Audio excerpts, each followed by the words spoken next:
Okie dokie, Mark Lambert. It's now segment 3, and this is our lesson for our listeners and viewers. This is where our guest gets to share some of their knowledge, some of their experience, and it's also an opportunity for those that are joining us for the live recording today to start popping those questions into the comment section there so I can bring them up for you and put them to you a bit later on.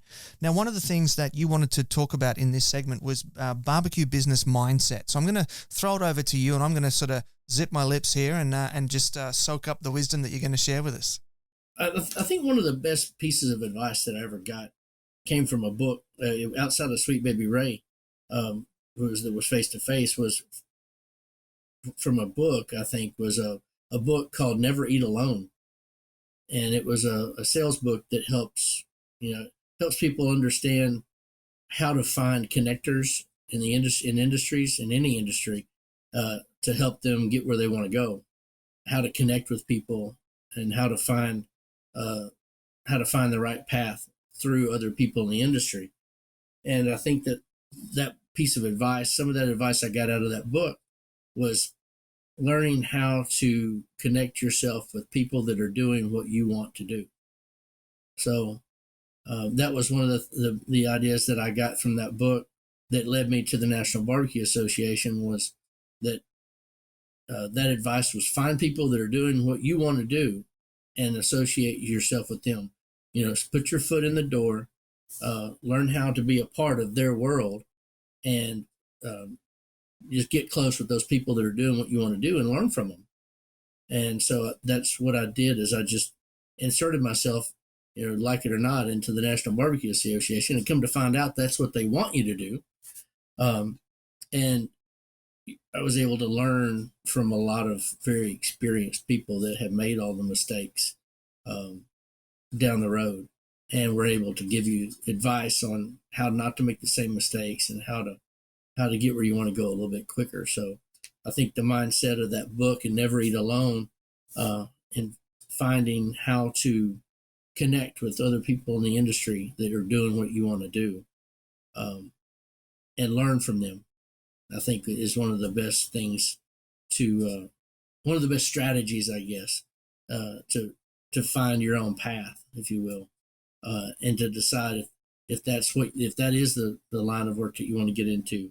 If you want to be into the barbecue products, or if you want to be into barbecue engineering, if you want to be into the restaurant business or food truck or catering or vending, there's so many different ways to do it, but to find someone that's doing what you think you want to do, and offer pro bono help, or if they're part of a group or association, make yourself a part of that group or association, and in whatever way you can, be helpful and make an impression so that those people want to help you. And that's all I really can say that I did, not only through the MBBQA, but a lot of other associations we were in.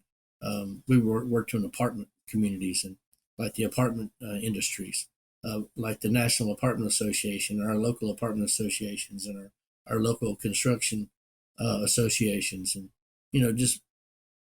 that wasn't really the industry that I cared anything about, but I was able to quickly make a name for myself as the cooking contractor through those circles, and be able to get instant feedback on products and ideas, and it was valuable, real valuable help from those people as well. Like I said, it's just I think that's key, is figuring out what you're good at, coming up with a list of ideas of things that you can do with that gift, and then finding a group of people that are doing that, and go see if you like it. Yeah, from what you've been saying there, the relationships are the key there. I know that's certainly been true for myself, is that pretty much all the business that we do here with Smoke Out Confessions is relationship based.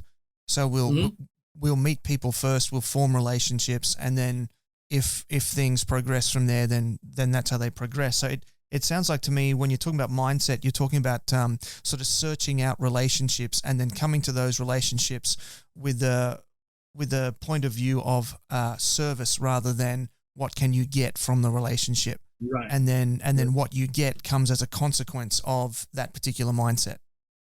Absolutely. You got it, 100%. Beautiful. I love that. We've got a question here that sounds very interesting. It tells me to ask about the mini pot mafia. What is the mini pot mafia? That's what we do for fun. People have poker night. People have they race in the mud, or they race on the drag strip, or a lot of those guys, they're if they're racing, a lot of those guys race for fun, even though they may work as an auto mechanic. They race for fun. So we cook for a living. We're in the barbecue competitions. It's not necessarily our job, but we certainly use it for marketing. So we're out there competing on a regular basis.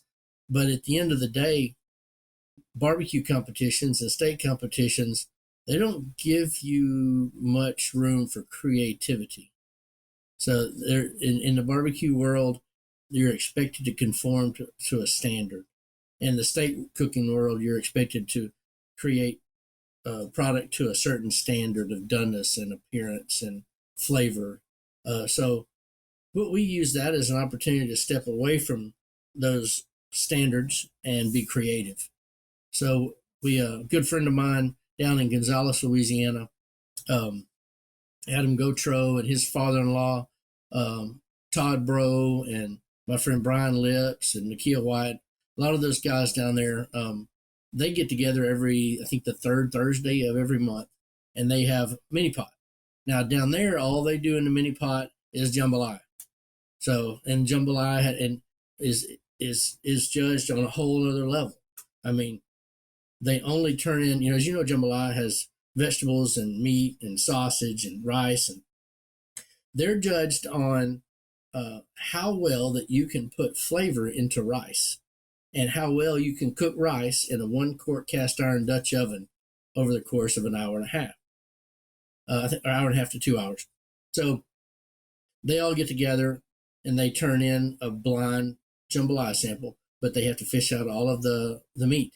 And they're judged on color, texture of the rice, the flavor of the rice, of how much of the flavor you're able to put into it from the meat, meaning how good of a stock you're going to make and how well you brown your meat.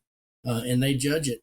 And that's where mini pot was really born. So what we created was Mini Pot Mafia, because jambalaya is not necessarily a thing in Memphis. We decided we were going to do the same thing with a 1-quart cast iron Dutch oven. And that's the opportunity for us to be creative, because our categories we created were jambalaya, which was the original mini pot dish, but also gumbo, chili, stew, dessert, and side dish. So what we do is we draw out of a hat. The winner will draw a poker chip that has one of those items on there, and that's what we're going to cook the next month. And it gives everyone the ability to step outside of the normal and create something unique and something that's their own, using their own flavors. Mini Pot Mafia, we start cooking at 6. We have to cook with a 1-quart cast iron Dutch oven over live coals. And you're not allowed to bring anything that's pre-marinated, pre-seasoned, no pre-made sauces, gravies, no pre-seasoned vegetables or meats.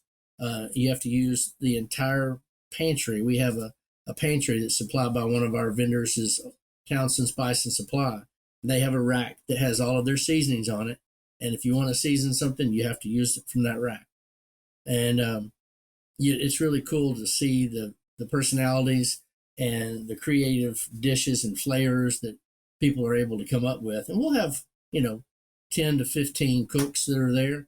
The only rules are you have to bring a side dish with you, meaning a snack for everyone, just kind of like a potluck. Everyone has to bring something to snack on.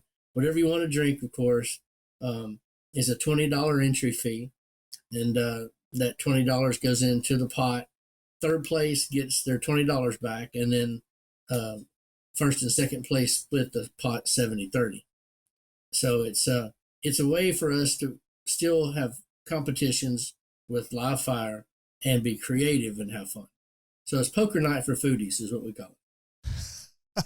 Poker night for foodies. I love it. That's awesome. That's so good. So good.